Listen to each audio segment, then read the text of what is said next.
ديار بكر بشا وتزل امن وترى اخوش ديار بكر سبب وسيف دينا غاجمال الصور والتبديل تبدارك خكر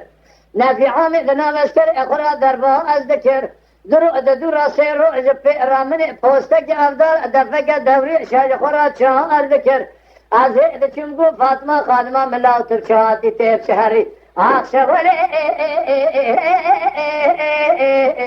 ما لا تلبسيا مواخاي مگو پاشا ات پاشا ات عادلی پاشا ارو زمین دوی ملبر تناگر سیر دینا قبلا اوافه مگو حفصا لیامد عادل امتی ذهبو کسکی تورنا مال عمر غدا تنبو دسته خل پشتام بخستا خیا از بدام ما خوی سیر دینا خما خای گدیو سبب و سبب اعتبار اخوابده رو جایرو من سالگه سیر دینا غینا بس کرے نفی عامه ای واقع مستر اسکری امیری اخوچه یرخای آخه دیناغا ولا تکلی کی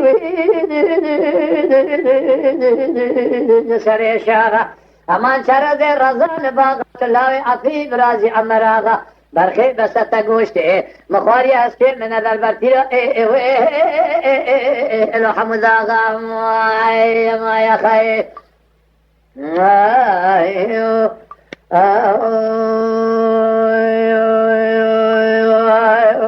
جان جان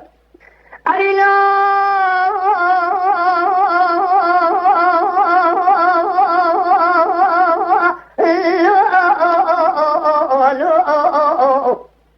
هيلا ميلو ديار بكر بشا وتزدل امن وترى عربية سبب سيف دينا غاجمال سوار وتبديل تبدارك اخوة كريا نافي عامل لنا مسكر اخرى دربا اسكريا در سيرو جبه رامني پوستك افضال دفق دوري شاج خورا چان كريا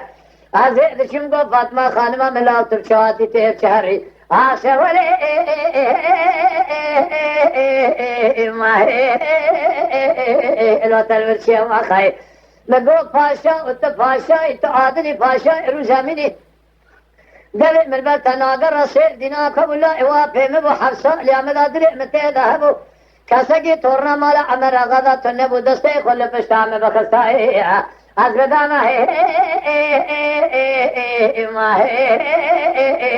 سیف دینا خما خای لارو جایرو امن سالغ سیف دینا غدا مسکره نفی عامه هی واقل مستر اسکری امیری خوکری یا خای آخه دیناغا ولا تکلی جوی سر شاغا امان شرد رزان باغا تلاوی افید رازی امراغا برخی بسطا گوشته مخواری هستی من در برتیر الحمداغا ما خیر